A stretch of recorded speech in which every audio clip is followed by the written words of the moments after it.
Thank you for coming to take 5,237 of my critical assignment Gait development presentation. First, we're going to talk about the stages of lifelong motor development. In early childhood, young babies are learning basic control of their bodies, accomplishing milestones and doing it in sequence. For example, first they learn how to lift their head, then to sit, then to stand. Well, I'm sure there's also rolling over in between there. But once they get to standing, they get to walking, and walking is what we are meant to do. In childhood, most of our motor development is cemented, and we're just learning how to better hone those skills.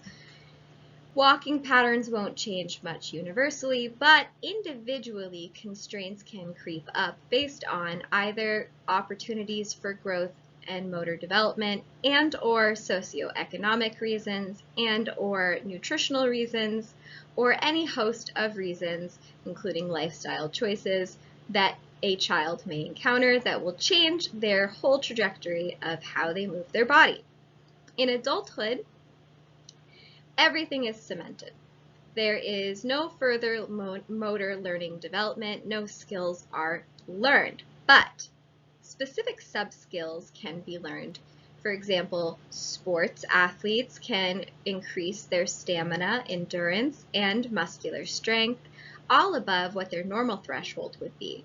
But once they're done with those skills and they no longer practice strength training and everything else that goes along with it, often those gains are lost. The same goes for childhood as well. Strength gains are possible and can be retained with continued practice of movement. Older adulthood is a time for a fork in the road. Direction number one is continuing any constraints and further degeneration of the body, leading to eventual death. Fork number two is taking care of your body, healthy lifestyles, and working with the constraints that you have with analysis and finding a way to make it through, as well as continuing your strength training and nutrition goals, all of which can help you improve not only in your motor development, but also the best place and thing you can do for building your mind is working out, strength training, and cardiovascular activities. They build more motor neurons, and those motor neurons then increase brain activity. So keep exercising.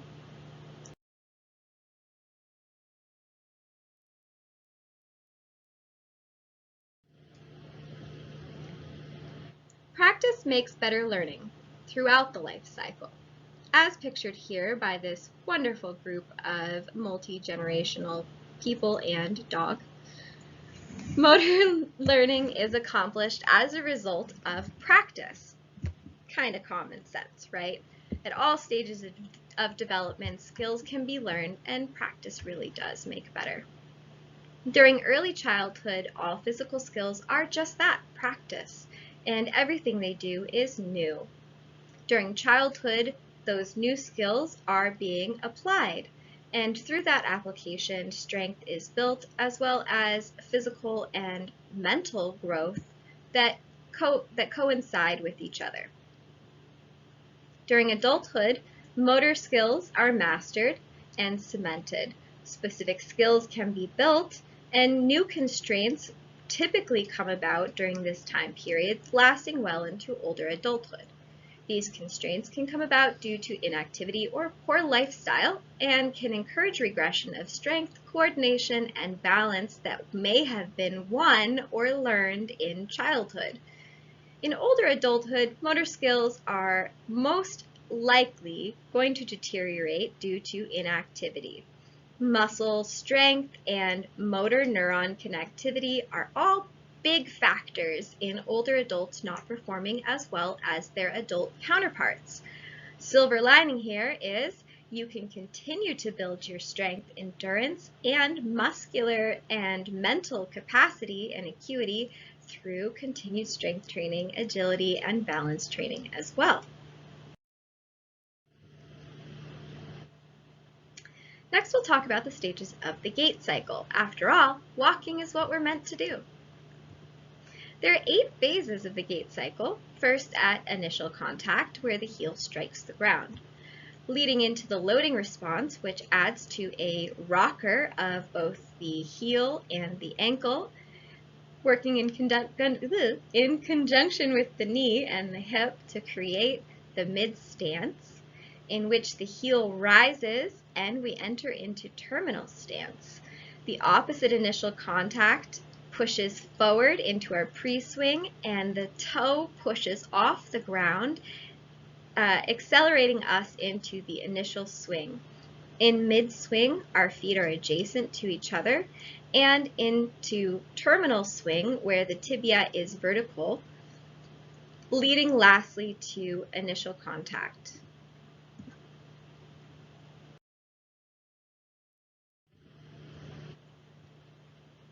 Starting with initial contact, we deem this the classic marker of this particular phase of the gait cycle.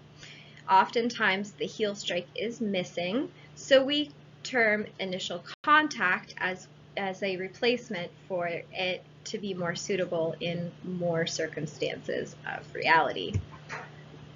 The heel strike is at a single point and causes the heel to rock into the next phase, which is the loading response. In initial contact, pretibial muscles undergo controlled eccentric contraction or lengthening to resist external forces of gravity.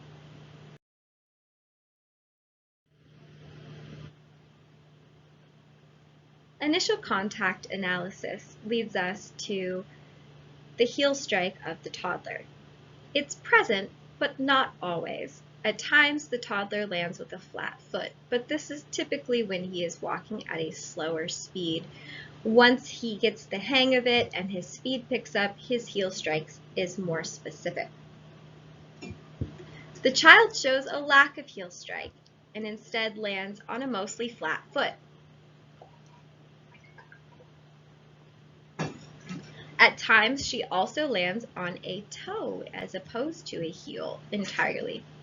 The adult strikes with the heel classically and is able to rock into loading response with much ease.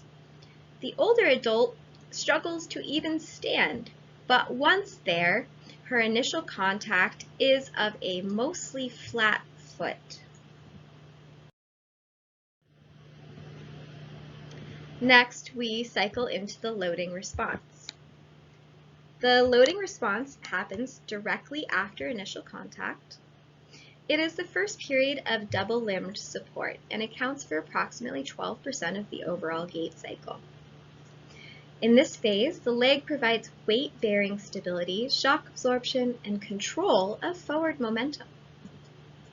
Often this is missing due to constraints, individual constraints, and constraints in each of the joints working together, like the knees or the ankles or hips. It can also be due to a lack of control over center of mass, and if posture is lacking, that can also play a big role in where you land in your loading response. Analyzing the 4 videos, I found that the toddler sometimes lands with a flat foot, as we discussed before in his initial contact.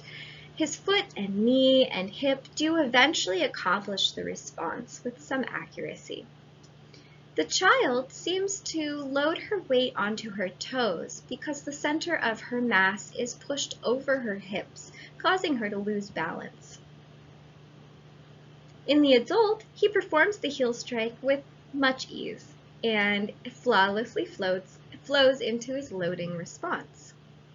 The older adult uses her hips rather than her knees and ankles to accomplish the swing or the push into loading response.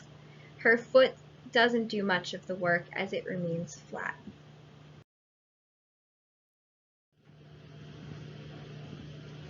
Next we have the mid-stance.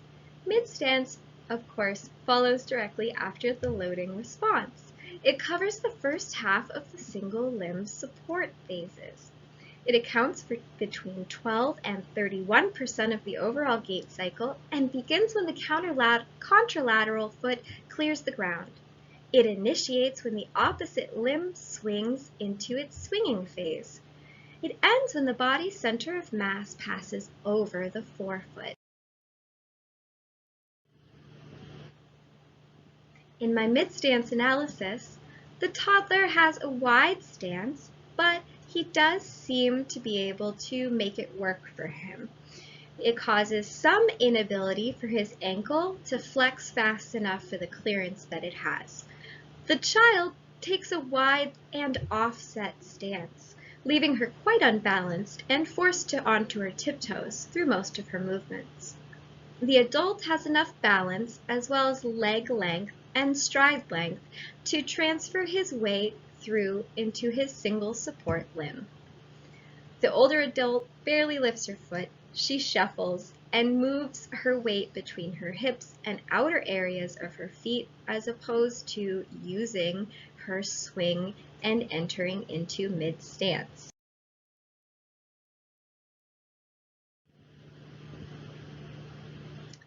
Finally, we have the terminal stance, which comprises of the second half of limb support and covers between 31 and 50% of the overall gait cycle. It begins at the time of the heel rise and extends until the contralateral limb contacts the ground. The center of mass leads the front foot and accelerates as it falls toward the unsupported limb. This is the third period of foot rocking, and it's what I'd like to call controlled falling. In my terminal stance analysis, the toddler accomplishes terminal stance with ease. The child lacks mobility in her hips and instead swings her legs wide to accomplish the stance and the movement of her limbs in a forward motion. The adult cycles into terminal stance with ease, as always, and the older adult has a very narrow base to start with. Her movements mostly shuffle between a slide forward and a slide forward of the next foot.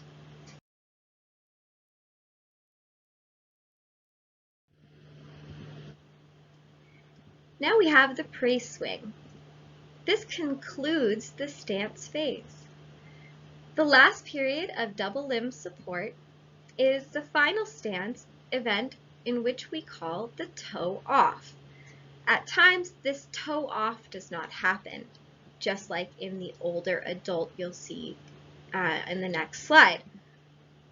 It begins at initial contact of the contralateral limb, and it ends at terminal contact of the stance limb, just as the stance foot reaches the ground. In my pre-swing analysis, the toddler initiates pre-swing with a pretty good amount of clearance and his leg is able to follow. The child lacks a dorsiflexion in her ankle, and she also stands on her tiptoes quite a bit, allowing her to fall out of balance and leaning forward. The adult has adeptly performed the pre-swing and has plenty of clearance for his hind foot. And again, the older adult shuffles through motions and does not really cycle through any swinging part or pre-swing. Next, we have the swinging phase, which include initial swing, mid-swing, and terminal swing. The swing phase is the last phase of the gait cycle. It begins with initial swing, which occupies 1/3 of the swing phase. It's responsible for limb advancement and is initiated at the toe off and is terminated at alignment of contralateral limb, the contralateral limb. Mid-swing originates when the swinging limb is aligned with the contralateral limb and is terminated when the swinging limb is in the front. The terminal swing is initiated with a vertical tibia aligning and continues until initial contact repeats. This is the last third of the swing phase. and accounts for 87 to 100% of the overall gait cycle. In my analysis of the swing phase, the toddler cycled through, but he had some limited mobility due to his shortened leg length. The child seemed to have a struggle when it came to keeping her balance, which threw her center of mass forward, causing her to stay onto her tiptoes. She would swing her legs out wide and land in a wide stance, causing her again to be unbalanced. The adult cycles through in his swings with plenty of clearance, though I did notice a little bit of a lack of mobility in his hips. Perhaps it has something to do with the length of his legs, or perhaps it has something to do with a lack of movement due to his swimming. Looks like he's in swim trunks. Could be an assumption though.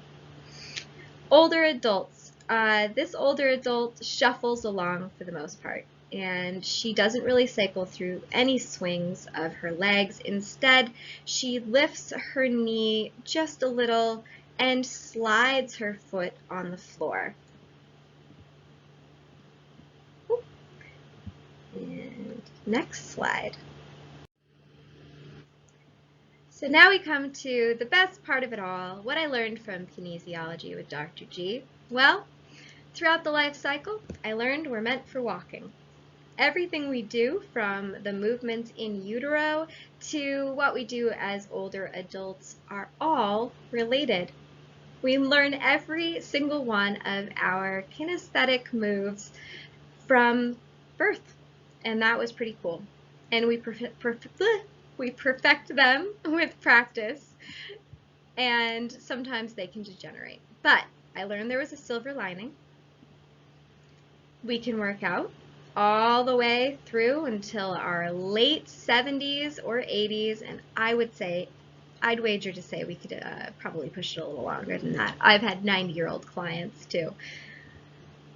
Even as young as puberty, strength can plateau, so it's really important to keep our young children happy and healthy and strength training to their best ability, as they are superheroes, right?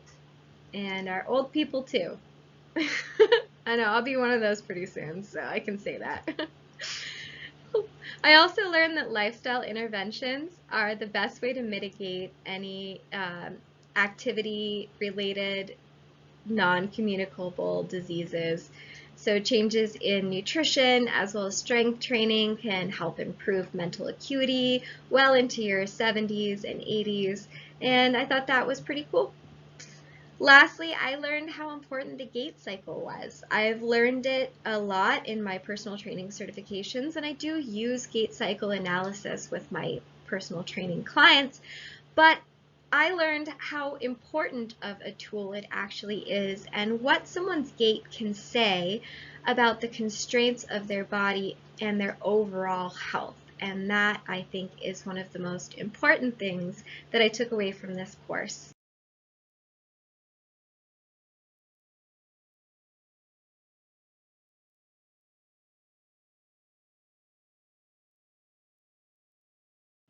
I used these references. I'm not even going to try to say his name because I tried in one of the other tries that I did, because I've done this a lot, Dr. G.